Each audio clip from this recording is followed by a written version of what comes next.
Animal Adventures, the Forest of Whispers.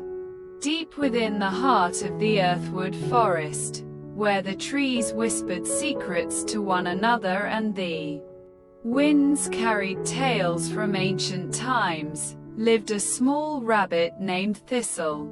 Unlike the other rabbits in his burrow, Thistle wasn't content nibbling clover and hiding from hawks.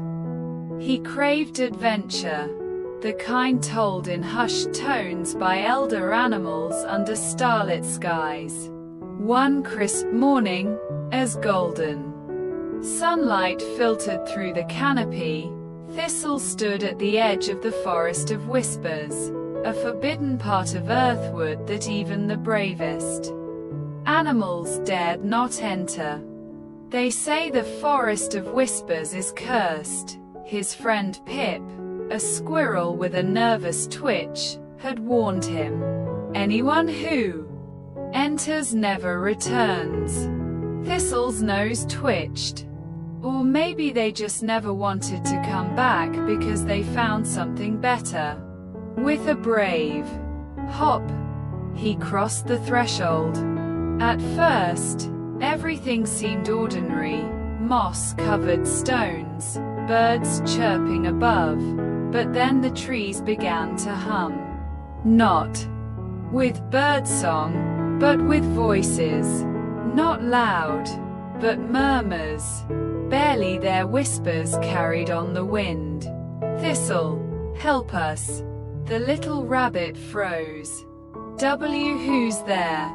Silence. He shook his head. Just my imagination.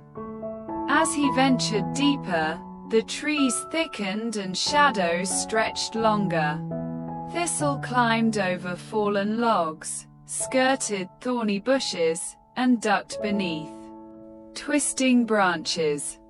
Just when he began to question his decision, a soft cry reached his ears. Help! Without a second thought, Thistle bounded toward the sound.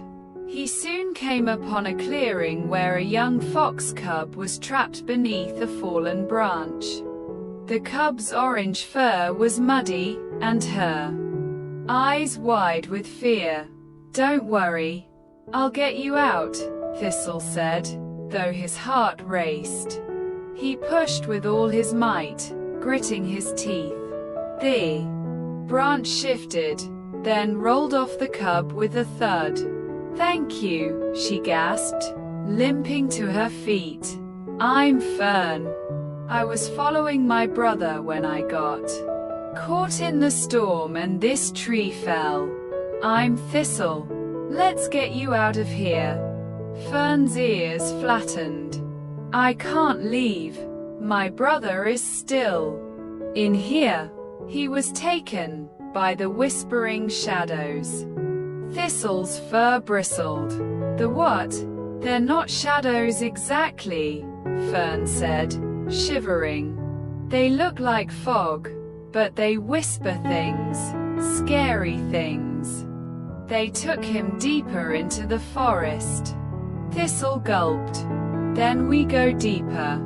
Together, they continued through the dense woods, Fern leaning on Thistle when her leg ached.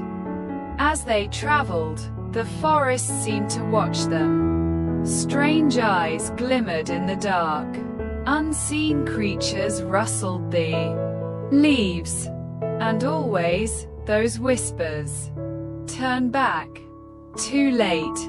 Not yours to save. Thistle tried to ignore them. They're trying to scare us. That's all. Or warn us, Fern whispered.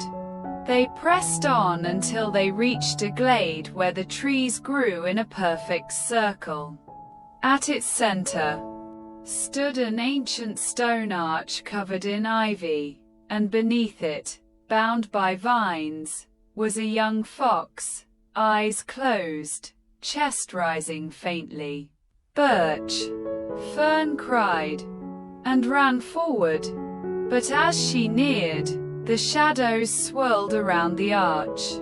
They coalesced into a single smoky shape. No face, just eyes glowing like coals.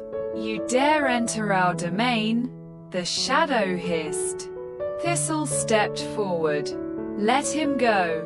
The shadow chuckled. "The forest chose him. He is ours." Fern growled. "You're lying." Thistle narrowed his eyes. "If the forest chose him, then maybe it can choose again." The shadow paused. "What do you mean?" Thistle looked around. He felt something stir inside him. A warmth, a hum that matched the whispers in the trees. "This forest, it's not evil. It's just been forgotten. Maybe you've been alone too long. You take creatures because you're lonely." The shadows recoiled slightly. "We are the forest's voice. We protect its heart. Then protect it with kindness," Thistle said softly. "Not fear." The glade grew still. The wind quieted. Then, slowly, the vines binding birch unraveled. The smoky shape faded, dispersing like mist under morning sun. Fern ran to her brother, who groaned and opened his eyes. "Fern, I'm here. You're safe now." The three animals stood in the center of the glade,